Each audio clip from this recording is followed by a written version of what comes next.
உங்கள் தந்திவன் தொலைக்காட்சியில் சின்ன திரையின் சிங்க பெண்கள் மாலை 7 முதல் 8 மணி வரை காணத் தவறாதீர்கள்.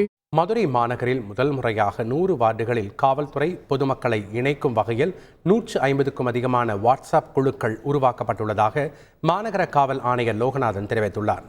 வார்டு எந்த காவல் நிலைய எல்லைக்குள் வருகிறதோ அந்த காவல் நிலைய ஆய்வாளர் மற்றும் சார்பு ஆய்வாளர்கள் வாட்ஸ்அப் குழுவின் அட்மினாக இருப்பார்கள். பொதுமக்கள் தங்கள் பகுதியில் நடைபெறும் சட்டவிரோத செயல்கள் குறித்து புகார்களை உரிய ஆதாரங்களோடு தெரிவிக்கலாம். ரகசிய தகவலை அளிக்க வேண்டும் என்றால் அட்மின் மூலமாக தனியாக அனுப்பலாம். ஒவ்வொருவரின் தகவலும் ரகசியம் காக்கப்படும். வாட்ஸ்அப் குழுக்களில் தவறான தகவல்கள், ஆபாசமான புகைப்படங்கள், குழந்தைகள், 18 வயதிற்கு கீழ் உள்ள சிறுமிகளின் புகைப்படங்களை பகிரக்கூடாது என அறிவுறுத்தப்பட்டுள்ளது.